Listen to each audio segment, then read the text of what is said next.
जय श्री दादाजी। अशोक कुमार चटर्जी ने कई पवित्र स्थलों की यात्रा की और कई साधुओं, सन्यासियों और संतों से मिलने का अवसर प्राप्त किया।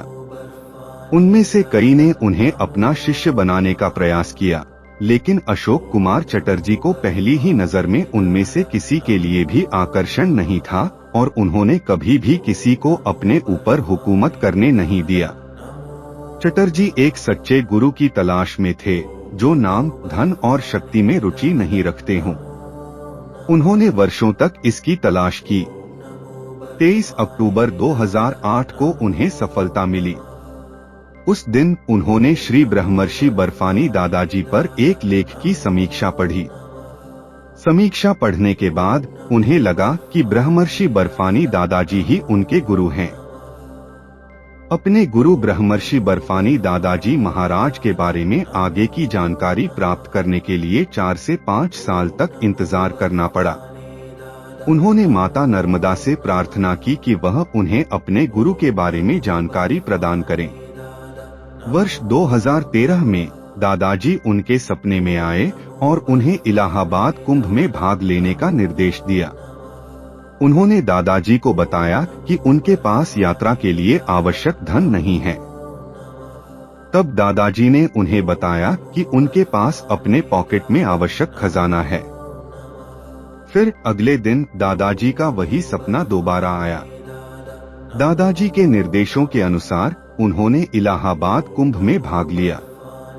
उन्होंने पुलिस अधिकारियों से पूछताछ की और उन्हें सेक्टर 2 का पता और विशेष सीआईडी अधिकारी कुलकर्णी का नाम और मोबाइल नंबर दिया गया। अशोक कुमार चटर्जी ने कुलकर्णी से मिले दादाजी के सोने के दौरान उनके साथ भोजन करने के लिए आमंत्रित किया। अशोक कुमार चटर्जी ने अपने मन में यह प्रण लिया था कि दादाजी के दर्शन किए बिना वह कुछ नहीं खाएंगे। वह पंडाल में खाली पेट बैठे थे।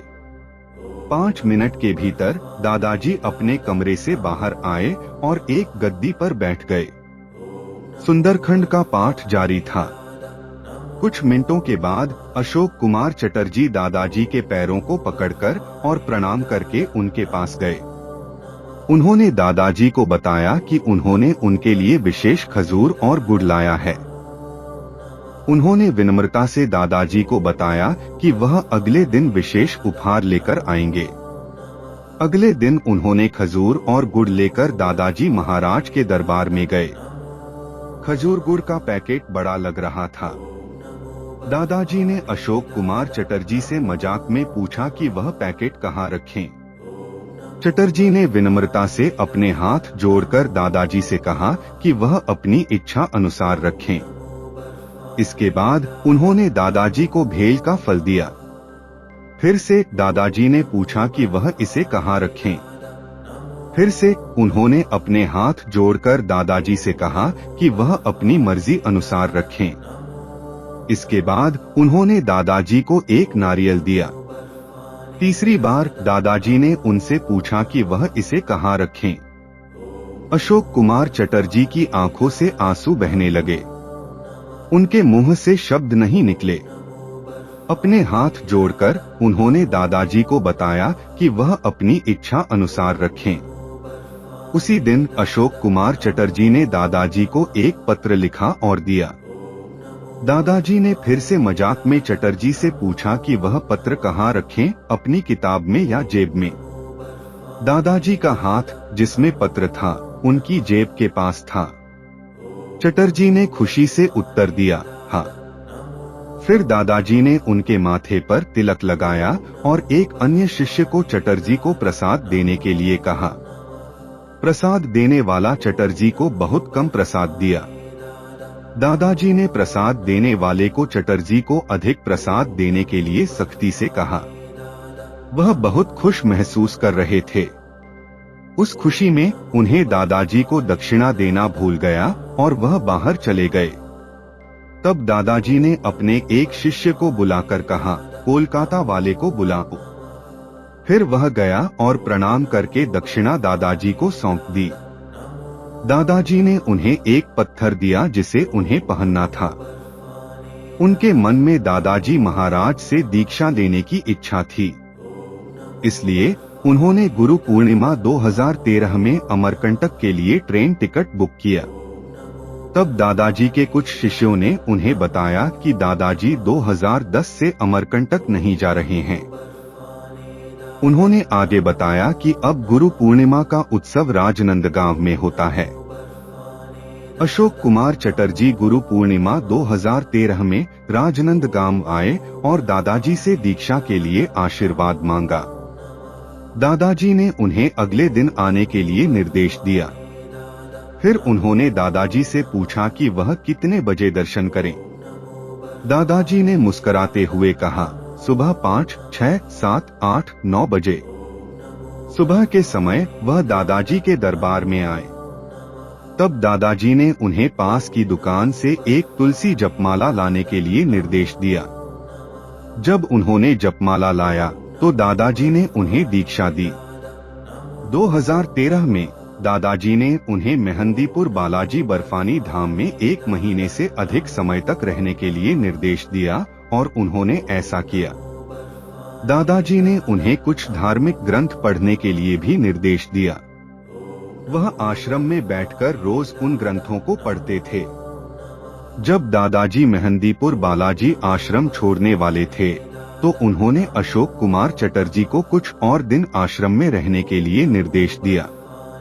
उसी साल अक्टूबर में अशोक कुमार चटर्जी विशाखापत्तनम गए और एक मानसिक रूप से परेशान महिला के लिए दादाजी से दवाएं मांगी। दादाजी ने महिला के लिए दवाएं दी और रात में सोने से पहले दूध के साथ दवा लेने के लिए निर्देश दिया। मानसिक रूप से परेशान महिला के साथ रहने वाले व्यक्ति ने मध्याह्न भोजन के बाद दवा देना शुरू किया। अशोक कुमार चटर्जी के सपने में दादाजी आए और उन्हें साथ रहने वाले व्यक्ति को सलाह देने के लिए निर्देश दिया कि वह रात के खाने के बाद सोने से पहले ही मरीज को दवा दें। 2014 में वह राजनंदगांव से हावड़ा के लिए बॉम्बे मेल से यात्रा कर रहे थे। रात में सोते समय दादाजी उनके सपने में आए और उन्हें अपने सूटकेस की देखभाल करने की सलाह दी। जब वह जागे तो उन्होंने 2 अनजान लोगों को बगल की बेंच पर बैठे देखा। उन्होंने पूछताछ की और पाया कि वे टिकट रहित यात्री थे। उन्होंने उन्हें चेतावनी दी और वे तुरंत अपनी सीट छोड़कर चले गए। इस तरह दादाजी ने उनका सूटकेस और उसकी सामग्री, जिसमें पैसे भी शामिल थे, बचाया। 2015 में वह दादाजी के निर्देश पर राजनंदगांव आश्रम में ठहरे हुए थे। यह शिवरात्रि थी। अशोक कुमार चटर्जी रात 3 बजे अपने कमरे से बाहर निकले। यह पूरी तरह से अंधेरा था। वहां कोई लाइट नहीं थी। उन्होंने दादाजी को मंदिर से अकेले बाहर निकलते देखा। दादाजी मंदिर की सीढ़ियों से उतरने वाले थे, तभी उनकी नजर अशोक कुमार चटर्जी पर पड़ी और उन्होंने पूछा, कौन अशोक? नहा लिया? अशोक कुमार चटर्जी ने उत्तर दिया, हाँ दादाजी। फिर दादाजी ने उन्हें कहा, ऊपर जाकर बैठो, मैं नहाकर आता हूँ। अशोक कुमार चटर्जी को आश्चर्य हुआ। उनके विचार थे, दादाजी की आंखें ठीक से देख नहीं पाती हैं, फिर भी वह अकेले चल रहे हैं और अंधेरे में मुझे कैसे पहचान गए? यह वास्तव में एक आश्चर्य था, अशोक कुमार चटर्जी ने सोचा। 30 अप्रैल 2018 को ब्रह्मर्षि बर्फानी दादाजी महाराज ने अशोक कुमार चटर्जी को आशीर्वाद दिया, उन्हें एक आम के रूप में प्रसाद दिया और अचानक उन्हें कोलकाता लौट जाने के लिए कहा। उन्होंने दादाजी को बताया कि उनका कोलकाता वापसी का टिकट अगले दिन 1 मई को था। 1 मई को जब वह दादाजी के सामने पेश हुए तो दादाजी ने उनसे पूछा, तुम अभी तक नहीं गए? उन्होंने दादाजी को विनम्रता से फिर से बताया कि उनकी आरक्षण उस दिन थी। 2 मई 2018 को अशोक कुमार चटर्जी कोलकाता पहुंचे। अगले दिन 3 मई को जब वह अखबार पढ़ रहे थे तो उन्हें एक चौंकाने वाली खबर मिली।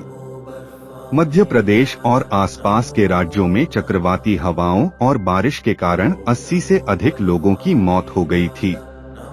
यह देखकर अशोक कुमार चटर्जी को समझ आया कि दादाजी ने उन्हें 30 अप्रैल 2018 को अचानक कोलकाता वापस जाने के लिए क्यों कहा था।